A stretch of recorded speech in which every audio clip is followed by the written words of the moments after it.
ہم تمام کاموں کے لیے پیشگی اقدامات کرتے ہیں۔ سردیوں سے پہلے گرم کپڑوں کا انتظام کر لیتے ہیں،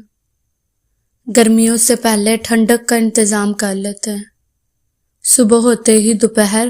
اور رات کے کھانے کا انتظام کرتے ہیں، رات گھر جانے سے پہلے صبح کے ناشتے کا سامان لے لیتے ہیں، بارش میں نکلنے سے پہلے چھتری لے لیتے ہیں، رات میں نکلنے سے پہلے روشنی کا انتظام کر لیتے ہیں، لمبے سفر پر جانے سے پہلے مکمل تیاری کرتے ہیں۔ لیکن قبر کی طویل زندگی کے لیے تیاری کرنے پر آمادہ نہیں، بلکہ اپنے آپ کو تسلی دیتے ہیں کہ دیکھی جائے گی۔ حضرت امام جعفر صادق علیہ السلام نے فرمایا، جب میت کو قبر میں رکھا جائے گا تو ایک شخص مثالی صورت میں اس کے پاس آ کر کہے گا، اے فلاں، ہم 3 افراد تھے، ایک تو تمہارا رزق مال تھا، ہماری زندگی کے ایام ختم ہو جانے کے بعد ختم ہو گیا، دوسرے تمہارے اہل و عیال اور رشتہ دار تھے جو تمہیں چھوڑ کر چلے گئے، اور تیسرا میں تمہارا عمل ہوں جو تمہارے ساتھ ساتھ موجود ہوں، میں وہی ہوں جسے تم سب سے زیادہ بے اہمیت سمجھتے تھے۔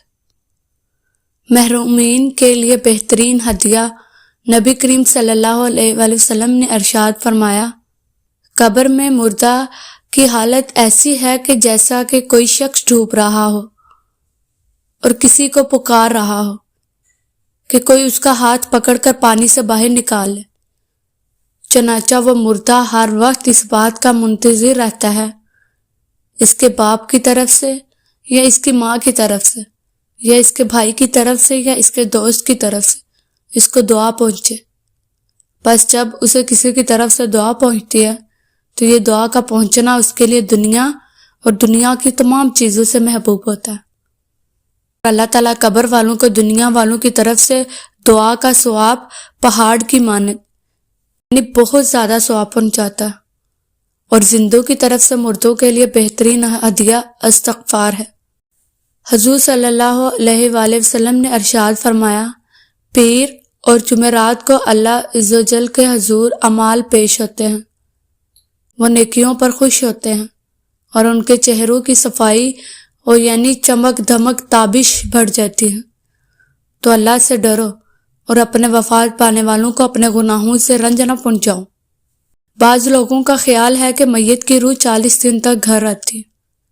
مومنین کی روحیں جمعرات اور شب رات کو آتی ہیں،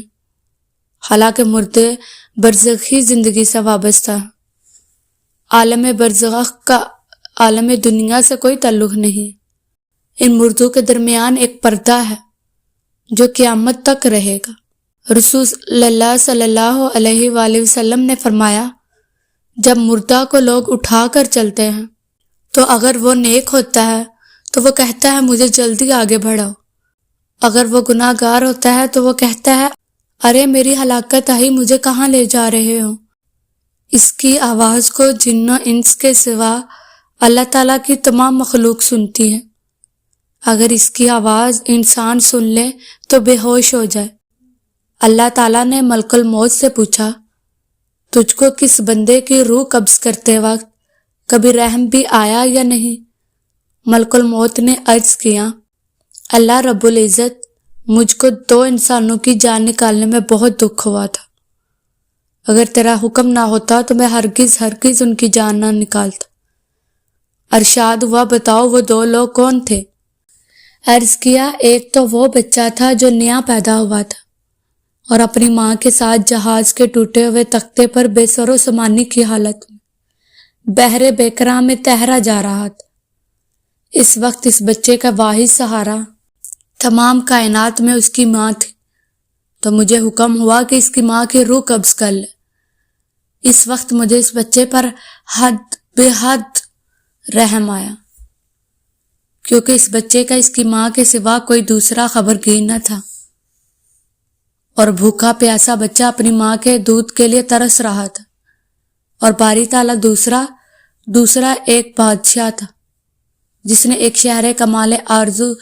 سے ایسے بنوایا تھا کہ ویسا شہر دنیا میں کہیں نہیں تھا۔ جب وہ شہر تیار ہو گیا اور بادشاہ اپنے شہر کو دیکھنے پہنچا تو جس وقت ایک قدم اس کا شہر کے دروازے میں تھا تو مجھے حکم ہوا اس کی جان قبض کر،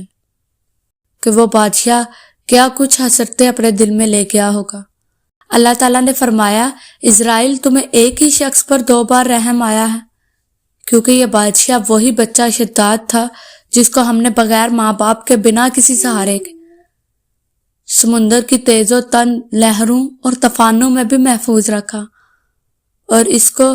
حشمت و ثروت کی بلندیوں پر پہنچایا، اور جب یہ اس مرتبے کو پہنچا تو ہماری تابعداری سے منہ موڑا اور تکبر کرنے لگا، اور آخر کار وہ اپنی سزا کو پہنچا۔